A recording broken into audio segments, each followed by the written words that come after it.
کون مسلمان ایسا ہوگا جس کا جینا چاہتا ہو کہ وہ آپ صلی اللہ علیہ وسلم کی زیارت کرے خواب میں؟ آپ کی زیارت کا کچھ طریقہ ہے، کچھ اعمال ہیں جس کے ذریعے آدمی کو خواب میں آپ کی زیارت ہو سکے۔ مطلب ہماری ہدایت یافتہ ہونے کے لیے ہمارا ایمان ویسا ہونا چاہیے جیسے حضرات صحابہ کرام رضوان اللہ تعالیٰ علیہم اجمعین کا ایمان۔ ہم سارے کے سارے اپنے وقت کے امام ہیں، میں بھی امام ہوں، آپ بھی امام ہیں، لیکن ہم امام ہیں دنیا کے کمانے۔ ہم کو دنیا کے سوا کچھ سمجھتے ہی نہیں، ہم کچھ سننے کو بھی تیار نہیں، کچھ ماننے کو بھی تیار نہیں، ہمارا پیٹ ہی ہمارا سب کچھ۔ خواب میں بہت ساری چیزیں جو دکھائی دیتی ہیں، وہ یہ بھی ہو سکتا ہے کہ شیطان نے مختلف شکلیں اختیار کی اور ہم کو دی گیا، اور پھر ہم اس پر اچھلنے لگے، میں نے یہ دیکھا، میں نے وہ دیکھا۔ وہ کسی بھی چیز کی شکل شیطان اختیار کر سکتا ہے، تو کم سے کم وقت کی جو اکائی ہو سکتی ہے اس کو ساعت کہا جاتا ہے۔ قیامت کے جو مختلف نام ہیں، قیامت کے کئی نام ہیں، اس میں ایک نام اس کا ساعت بھی ہے، وہ اچانک آئے۔ ذکر حق کے نور سے روشن ہے اس کی صبح و شام، اس کے ہر گوشے میں گونجے حق تعالی کا کلام، یہ ادارہ مجلس تعلیم القرآن جس کا نام۔ الحمدللہ رب العالمین، الصلاۃ والسلام علی رسولہ النبی الکریم، اما بعد، اعوذ باللہ من الشیطان الرجیم، بسم اللہ الرحمن الرحیم۔ ان اللہ عندہ علم الساعۃ وینزل الغیث وَيَعْلَمُ مَا فِي الْأَرْحَامِ وَمَا تَدْرِي نَفْسٌ مَاذَا تَكْسِبُ غَدًا وَمَا تَدْرِي نَفْسٌ بِأَيِّ أَرْضٍ تَمُوتُ إِنَّ اللَّهَ عَلِيمٌ خَبِيرٌ۔ صدق اللہ العظیم۔ اللہم صل علی محمد وعلی آل محمد وبارک وسلم۔ قرآن پاک کے 21ویں پارے میں ایک سورت شریفہ ہے، سورۃ لقمان۔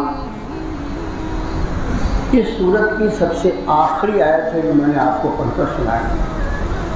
گزشتہ سے پیوستہ ہفتے، یعنی بیچ کا جمعہ چھوڑ کے جو اس سے پہلے والا جمعہ تھا، اس جمعے میں بھی میں نے الحمدللہ اسی آیت شریفہ کو آپ کو پڑھ کر سنایا تھا، اور اس کی روشنی میں کچھ باتیں ختم نبوت کے تعلق سے عرض کی تھی۔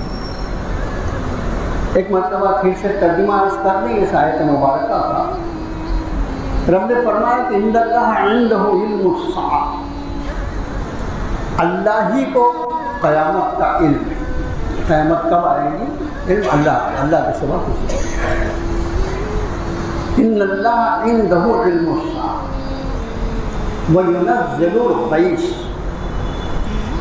اور وہی اللہ ہے جو بارش کو برساتا ہے۔ وَيَعْلَمُ مَا فِي الْأَرْحَامِ،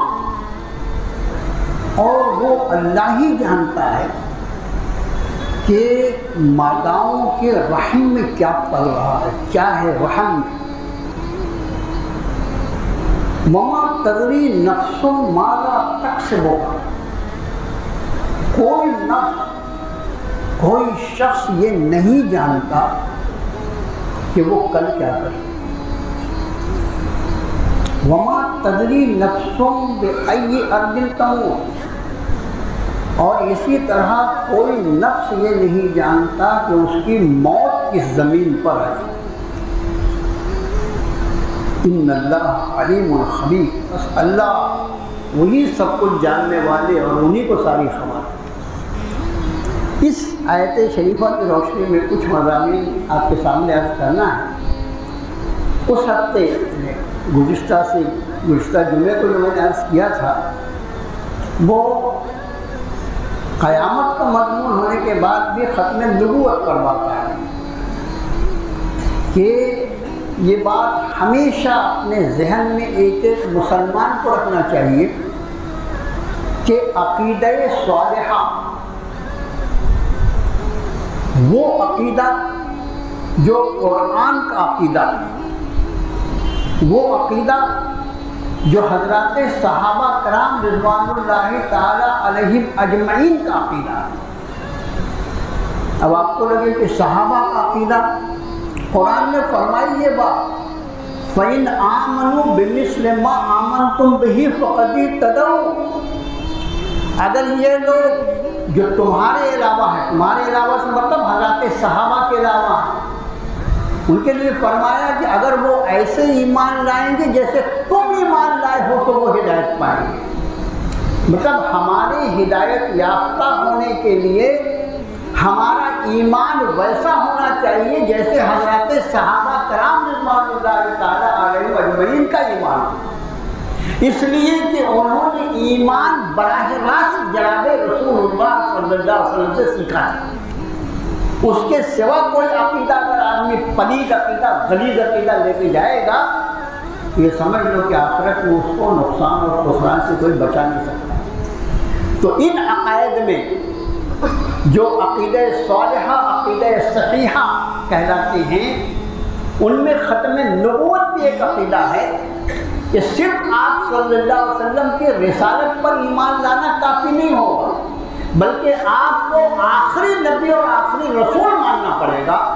اگر اس کے ماں سوا کوئی عقیدہ آدمی رکھتا ہے تو مسلمان نہیں رہے گا۔ ختم رسالت یہ بھی عقیدہ ایمان یعنی ایمان کا ایک حصہ ہونا چاہیے۔ اور پھر اس پر کچھ باتیں آپ کے خادم نے عرض کی۔ اس وقت اس آیت شریفہ کی روشنی میں جو میں نے آپ کو پڑھ کر سنایا ہوں، تھوڑا مضمون کو پھیلا کے عرض کرے گا آپ کا خادم، تاکہ اللہ کرے کہ ہمارے اور آپ کے سمجھ، بولنے والے کو بھی پہلے سمجھ میں آئے بولنے والے کو بھی سمجھ میں آئے اور سننے والوں کو بھی سمجھ میں آئے۔ ہمارے یہاں مختلف علوم ہیں اور ان مختلف علوم کے بڑے جانکار لوگ جو ہیں اس کے امام کہلاتے ہیں۔ جیسے ہم اور آپ امام ابو حنیفہ رحمۃ اللہ، یہ امام کس چیز کے امام ہیں؟ یہ فقہ کے امام۔ اللہ تعالیٰ نے ان کو تفقہ کا ایسا علم دیا تھا، مسائل کے استنباط کرنے کا، کہ اس فن کا اللہ نے ان کو امامت کا مقام عطا کرنا ہے۔ امام شافعی رحمۃ اللہ علیہ، امام مالک رحمۃ اللہ علیہ، امام احمد حنبل رحمۃ اللہ علیہ، یہ امام جو ہے یہ امام فقہ ہے۔ اسی طرح ہم یہی لفظ امام بخاری، امام مسلم، امام ترمذی ان کے ساتھ استعمال کرتے ہیں۔ یہ حضرات فن حدیث کے امام ہیں۔ مختلف علوم جو شریعت مطہرہ کے ہیں، الگ الگ علوم میں اللہ نے ایک سے ایک بندے پیدا کیے۔ آج ہم جس دور میں جی رہے ہیں، ہم سارے کے سارے اپنے وقت کے امام ہیں۔ میں بھی امام ہوں، آپ بھی امام ہیں، لیکن ہم امام ہیں دنیا کے کمانے۔ ہم کو دنیا کے سوا کچھ سمجھتے ہی نہیں، ہم کچھ سننے کو بھی تیار نہیں، کچھ ماننے کو بھی تیار نہیں، ہمارا پیٹی ہمارا سب کچھ ہے، ہم کو کیا سمجھ میں آئے گا؟ تو اللہ نے مختلف علوم کے مختلف ائمہ پیدا کیے۔ اسی طرح ایک شخص ہے، ایک نام ہے علامہ ابن سیرین رحمۃ اللہ علیہ۔ یہ نام شاید کچھ لوگوں نے پہلی بار سنا، علامہ ابن سیرین رحمۃ اللہ علیہ۔ یہ خواب کی تعبیر کے امام ہیں۔ خواب جو دکھائی دیتا ہے نا، تو خواب کی اکثر و بیشتر خواب کی تعبیر ہوتی ہے، اکثر۔ اور اب آج کے اکثر خواب جو ہے وہ بے تعبیر کے ہوتے ہیں۔ آج کے ہمارے خواب جو رہتے ہیں، ارے دن بھر واٹس ایپ پر، انسٹاگرام پر، فیس بک پہ رہے گا، اس کو کیا خواب دکھائی دے گا؟ وہی ننگا بچہ وہی سب دکھائی دے گا، جس کی کیا تعبیر رہے گی؟ جو ہمارے دماغ میں گندگی بھری وہی خواب میں دکھائی دیتی ہے۔ لیکن واقعی جو خواب ہوتے ہیں ان کی باقاعدہ تعبیر ہوتی ہے۔ خوابوں کا تذکرہ جو ہے وہ قرآن شریف میں دی۔ نبی کریم صلی اللہ علیہ وسلم نے جو سفر عمرہ کیا تھا 6 ہجری میں، وہ خواب کی بنیاد پر کیا۔ اسی طرح سیدنا یوسف علیہ نبی الصلوۃ والسلام کے خواب کا تذکرہ ہے۔ انہوں نے خواب دیکھا، اپنے والد سے تذکرہ کیا، فرمایا ہے کہ یعقوب علیہ السلام نے، بیٹا لا تقصص رؤیاک علی اخوتک فیکیدوا لک کیدا، بیٹا تیرے اس خواب کا تذکرہ اپنے بھائیوں سے مت کرنا ورنہ تیرے لیے وہ کوئی تدبیر کرے۔ یعنی حضرت یعقوب علیہ السلام کو فوراً یہ سمجھ میں آ گیا کہ میرے بیٹے یوسف کو جو خواب دکھائی دیا اس کو کوئی خاص تعبیر ہے؟ حضرت پیغمبر سے ان کی بصارت اور ان کی فہم کو کیا دیکھنا؟ حضرت یوسف علیہ السلام جب جیل میں بھیجے گئے تو وہاں کے دو ان کے ساتھیوں کو خواب آیا، اس کا تذکرہ بھی سورہ یوسف میں ہے۔ اور اس کے بعد صرف اہل ایمان کے خواب کی تعبیر ہوتی ہے ایسا نہیں، بلکہ مصر کا بادشاہ جو تھا اس وقت وہ کافر تھا، اور اس کو اللہ نے جو خواب دکھایا اس خواب کی تعبیر ہی جناب یوسف علیہ نبی السلام کی جیل خانے سے آزادی کی وجہ بن گئی۔ اس کا بھی جو خواب تھا ایک غیر مومن کا، اس کی بھی تعبیر حضرت یوسف علیہ السلام نے بیان فرمائی، اور عین ویسا ہی ہوا جیسا اللہ نے اس کو خواب میں دکھایا۔ ہم عرض یہ کر رہے ہیں کہ خواب کی تعبیر ہوتی ہے۔ اس میں مجھے لگتا ہے 1.5-2 سال پہلے میں نے خواب کے عنوان پہ 3-4 ہفتے آپ کے سامنے مختلف باتیں عرض کی تھی۔ آج صرف اتنی بات خیال رکھو کہ اگر کوئی ایسا ویسا خواب ہم دیکھ لیں کہ جو بالکل ہمارے دماغ کو الجھا دے، تو خواب کے بارے میں ایک احتیاط کیا کرو، اس کو ہر کس و ناکس کے سامنے بیان نہیں کرنا۔ کسی کے بھی سامنے میں نے خواب دیکھا، میں نے خواب، اس کو مت ایسا کرو۔ احادیث مبارکہ سے یہ معلوم ہوتا ہے کہ خواب کی تعبیر ایسے بھی ہوتی ہے کہ وہ خواب جس کے سامنے بیان کیا جائے وہ جو کچھ کہہ دے اللہ تعالیٰ اسی کو تعبیر بنا لیتی۔ اس لیے خواب کبھی بھی بیان کیا جائے تو کسی عہد اللہ کے سامنے بیان کیا جائے، اور اس کے سامنے بیان کیا جائے جو تمہارا خیر خواہ، تاکہ وہ اس خواب سے بھی تمہاری خیر خواہی کا کوئی پہلو نکال کر اس کی تعبیر بتائے، تاکہ اس خواب کی تعبیر بہتر ہو سکے۔ کبھی ڈراؤنا خواب، برا خواب دکھائی دے اور اچانک آنکھ کھل جائے تو حدیث شریف میں اللہ کے رسول صلی اللہ علیہ وسلم نے فرمایا کہ آدمی بائیں طرف یعنی لیفٹ سائڈ میں 3 مرتبہ ایسا کر دے اور لاہور پڑھ کے سو جائے، اس لیے کہ آپ نے فرمایا یہ شیطان کے شر سے ہوتا ہے اور اس طرح تم شیطان کو بھگا سکتے۔ بس اتنا ابھی خواب کے بارے میں، اصل مضمون تو رہ جائے گا، خواب پر تقریر ہو جائے گی۔ علامہ ابن سیرین کے دور میں ایک شخص نے خواب دیکھا، اور خواب میں کیا دیکھا اس نے خواب میں جناب رسول اللہ صلی اللہ علیہ وسلم کی زیارت کی۔ کیا خواب؟ اچھا، ہم میں اور آپ میں کس کی یہ تمنا نہیں ہوگی کہ ہم بھی رسول اللہ کی زیارت کر سکیں؟ دیکھو ایک بات خیال رکھو کہ اگر کوئی شخص نبی کریم صلی اللہ علیہ وسلم کی زیارت خواب میں کرتا ہے، ایک حدیث شریف ہے، ایک حدیث شریف کی کتاب، اس کا نام ہے شمائل ترمذی۔ شمائل ترمذی میں اللہ کے رسول صلی اللہ علیہ وسلم کا جسم اطہر کیسا تھا، آپ کی عادات مبارکہ اور یہ ساری چیزوں کا تذکرہ ہے۔ شمائل ترمذی، شمائل کہتے ہیں اس کو ہم۔ اس میں ایک روایت ہے حضرت عائشہ صدیقہ رضی اللہ تعالی عنہ، اس کی راویہ وہ فرماتی ہے کہ قال رسول اللہ صلی اللہ علیہ وسلم، اللہ کے رسول صلی اللہ علیہ وسلم نے یہ ارشاد فرمایا، من رآنی فی المنام فقد رآنی ان الشیطان لا یتمثل بی۔ جس کسی نے خواب میں مجھے دیکھا، من رآنی فی المنام، جس کسی نے مجھے خواب میں دیکھا، فقد رآنی، تحقیق اس نے مجھے ہی دیکھا۔ کیا فرما رہے ہیں سرکار؟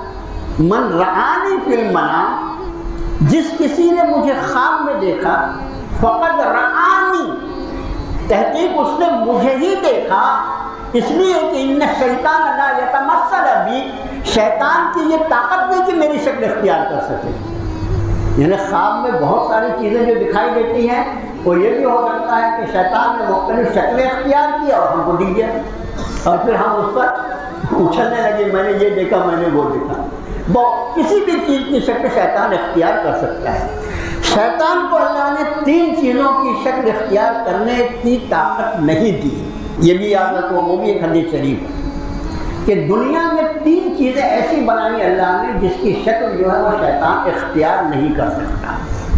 اس میں ایک تو یہ حدیث شریف آپ نے سن لی کہ نبی کریم صلی اللہ علیہ وسلم نے فرمایا کہ ان الشیطان لا یتمثل بی، شیطان کی یہ طاقت نہیں کہ وہ میری شکل اختیار کر سکے۔ ایک تو چیز ہے نبی پاک صلی اللہ علیہ وسلم کا کی شکل مبارک، یہ مردود کی طاقت نہیں کہ وہ رسول اللہ کی شکل اختیار کر کے کسی کو خواب میں دکھ جائے۔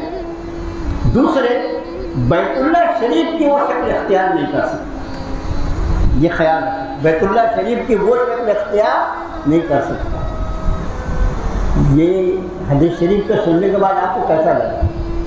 شیطان بیت اللہ کی شکل اختیار نہیں کر سکتا، اور اس کے بعد یہ مسلمان ہے جو لکڑے کے اور پتھر کے جگہ جگہ بیت اللہ بنا کے رکھتے، اس کو شرم نہیں آتی۔ بیت اللہ اتنا قابل تعظیم اللہ نے رکھا ہے کہ شیطان کو روک دیا تو اس کی شکل اختیار نہیں کر سکے۔ اور تیسری بات آپ نے حدیث شریف میں فرمائی کہ شیطان سورج اور چاند کی شکل اختیار نہیں کر سکتا۔ تین چیزیں ایسی ہیں جس کی شکل شیطان اختیار نہیں کر سکتا۔ سورج اور چاند کی شکل نہیں اختیار کر سکتا، بیت اللہ کی شکل نہیں اختیار کر سکتا، اور جناب رسول اللہ صلی اللہ علیہ وسلم کی شکل اختیار نہیں کر سکتا۔ اب ان صاحب نے جب خواب میں نبی کریم صلی اللہ علیہ وسلم کو دیکھا، چلو ایک تھوڑی سی بات اور عرض کر دی۔ جب میں نے درمیان میں عرض کیا کہ کون مسلمان ایسا ہوگا جس کا جینا چاہتا ہو کہ وہ آپ صلی اللہ علیہ وسلم کی زیارت کرے خواب میں۔ آپ کی زیارت کا کچھ طریقہ ہے، کچھ اعمال ہیں جس کے ذریعے آدمی کو خواب میں آپ کی زیارت ہو سکتی ہے۔ بڑی سعادت کی بات ہے۔ اچھا، کوئی رسول اللہ کو خواب میں دیکھے تو صحابی نہیں بن جائے گا، اس چکر میں مت رہنا، لیکن کتنی سعادت کی بات ہے کہ کوئی اپنے نبی کو خواب میں زیارت۔ دو چیزیں آپ سے عرض کرتا ہے آپ کا خاطر، بلکہ تین چیزیں۔ ایک تو یہ کہ کثرت درود اگر ہو، درود شریف کی کثرت اگر کی جائے تو اس سے ممکن ہے کہ اللہ کے نبی صلی اللہ علیہ وسلم کی زیارت ہو۔ علماء نے لکھا کہ کم سے کم 1000 مرتبہ اگر روزانہ آدمی درود شریف پڑھنے کا معمول بنا لے تو انشاءاللہ امید ہے اللہ کی ذات سے کہ اس کو خواب میں رسول اللہ صلی اللہ علیہ وسلم کی زیارت میں ایسا آ سکتی ہے۔ دوسرے علماء نے یہ لکھا کہ سورہ کوثر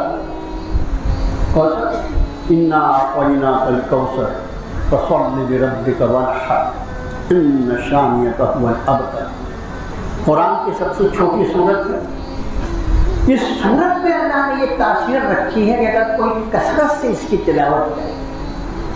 علماء نے یہ لکھا کہ اگر آدمی دن میں یا رات میں 100 مرتبہ کم سے کم اس صورت مبارکہ کو پڑھنے کی عادت بنا لے تو انشاءاللہ اس کی برکت سے اللہ تعالیٰ اس کو اپنے نبی کی زیارت خواب میں کرائے۔ تیسری ایک بات وہ یہ کہ معرف القرآن، اس کے مؤلف مفتی محمد شفیع رحمۃ اللہ علیہ، ان کے صاحبزادے مفتی تقی عثمانی مدد اللہ العالی، جو اس وقت پڑوس کے ملک کے سب سے بڑے عالم، بلکہ ملک نہیں پورے دنیا میں جو بڑے بڑے علماء اس وقت موجود ہیں پائے جاتے ہیں، ان میں حضرت کا شمار۔ اللہ نے اس مقام کو ان کو نوازا ہے۔ ان کا بولنے تقریر کرنے کا انداز اتنا سیدھا سادہ جس کی کوئی حد نہیں، لیکن علم کا ایسا دریا ہے، سمندر ہے وہ شخص۔ انہوں نے ایک واقعہ ابھی جلدی بیان فرمایا اپنے والد محترم۔ وہ کہتے ہیں کہ میرے والد حضرت مفتی محمد شفیع رحمۃ اللہ، محمد شفیع عثمانی، عام طور سے مفتی شفیع صاحب کے ساتھ عثمانی نہیں استعمال، حالانکہ یہ پورا عثمانی خاندان ہے۔ حضرت مفتی محمد شفیع عثمانی رحمۃ اللہ علیہ جو تھے، مفتی تقی صاحب نے ابھی جلدی یہ بیان دیا انہوں نے کہ میرے والد صاحب کا طریقہ یہ تھا کہ جب وہ مدینہ طیبہ میں حاضر ہوتے تو جب سلام کے لیے حاضر ہوتے خدمت رسالت میں، تو ادب اتنا مانے تھا کہ جالی کے قریب کھڑے ہونے کی ہمت نہیں کرتے تھے، بلکہ آپ نے جن لوگوں کو اللہ نے موقع دیا ہو وہ جانتے ہیں کہ جو سلام پڑھنے کی جگہ وہ کوئی بہت چوڑی نہیں ہے، ہماری ایسے مسجد کے لیے اتنی بھی چوڑی نہیں ہے، کم چوڑی ہے۔ تو مفتی صاحب جو تھے وہ ادب کے مارے جو دیوار ہے پچھلی دیوار اس سے لگ کے کھڑے ہوتے تھے اور بالکل دھیرے دھیرے السلام علیکم یا نبی اللہ الصلاۃ والسلام علیکم یا رسول اللہ سلام کرتے تھے فوراً.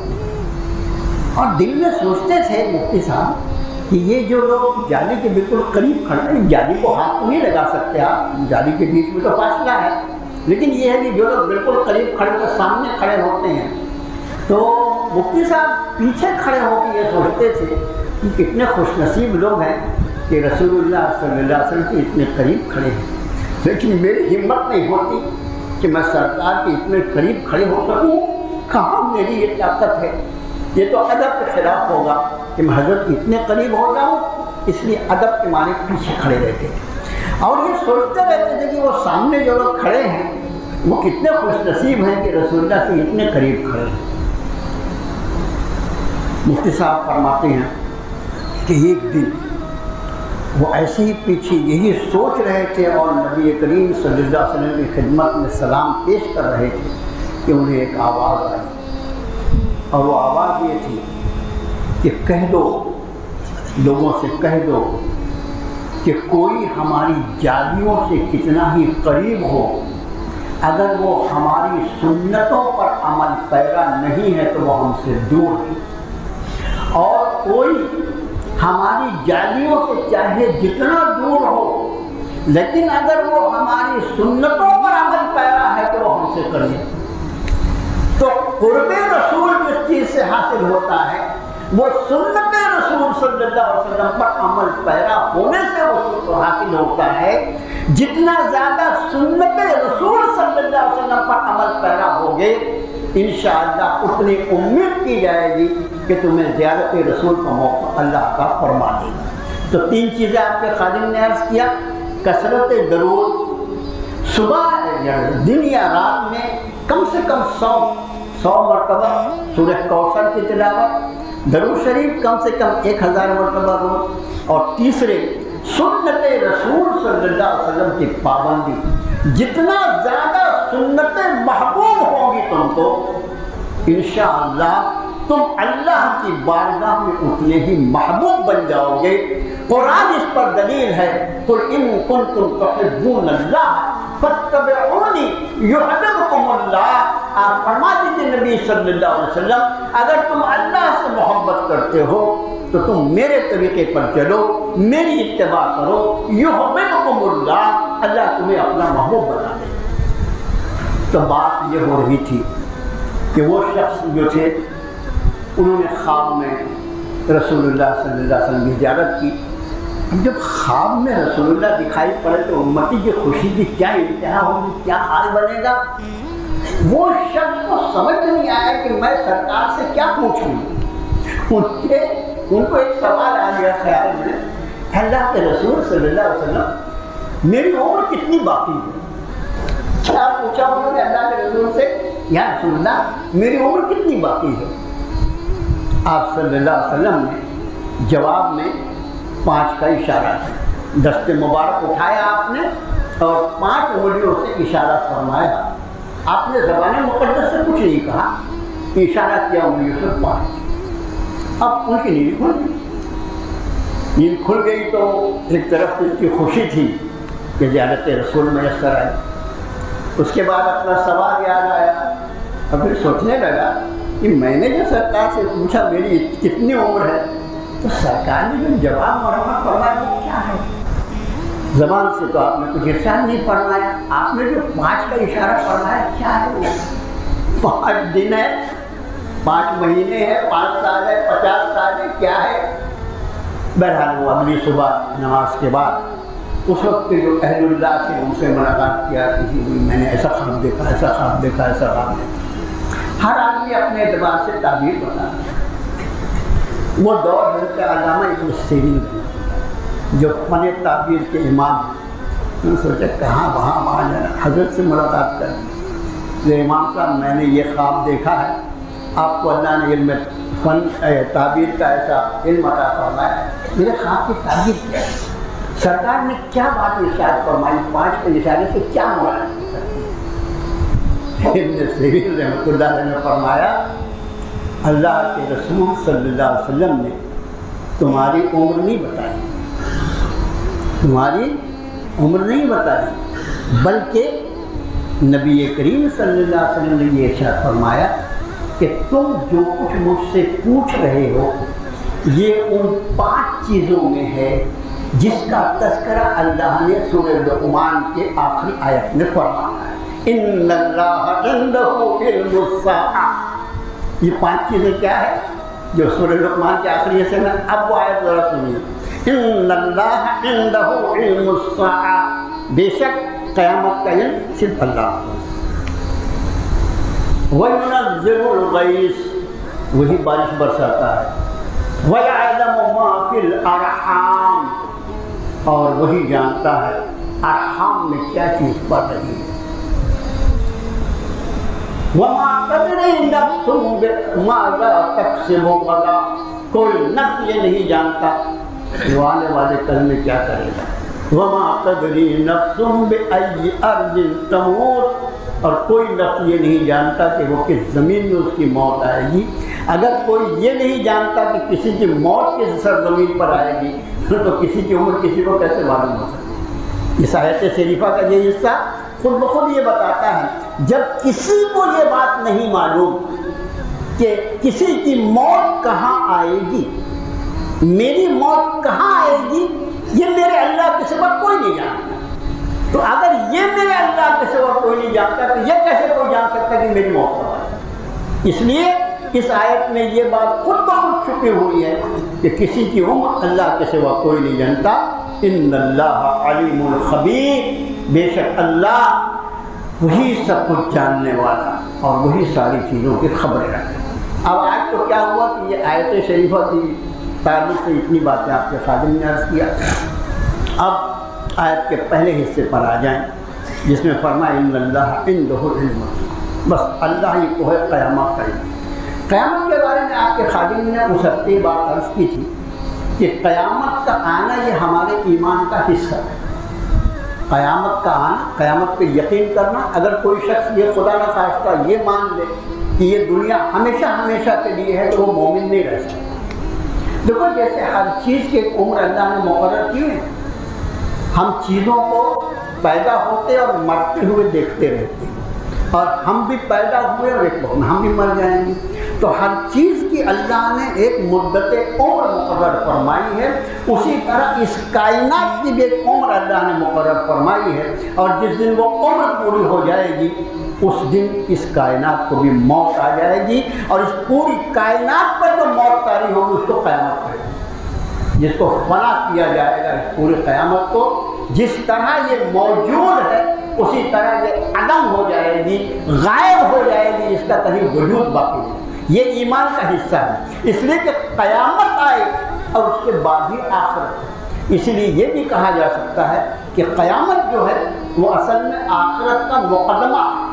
جب تک قیامت قائم نہیں ہوگی اس وقت تک آخرت کھل نہیں سکتی، اور قیامت آئے گی تو وہ اچانک آئے گی، اچانک آئے گی۔ اس کی وجہ آپ کو حیرت ہوگی کہ یہ ساعت کا لفظ جو میں نے ان اللہ عنده علم الساعہ، ساعت کس کو کہتے ہیں؟ ساعت لفظ جو ہے اس کا ایک ترجمہ ہوتا ہے وقت کا چھوٹے سے چھوٹا حصہ، جس کا ہم اردو میں ترجمہ کرتے ہیں ایک گھڑی، یا ابھی ہم ایک سیکنڈ ہو تو کم سے کم وقت کی جو اکائی ہو سکتی ہے اس کو ساعت کہا جاتا ہے۔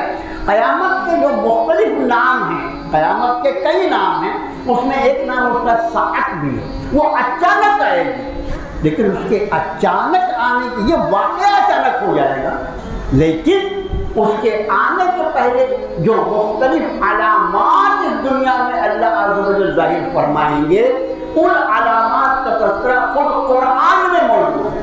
یہ خیال رہے قرآن میں بھی قیامت کی نشانیاں موجود ہیں، قیامت کے آنے کے پہلے یہ ہوگا۔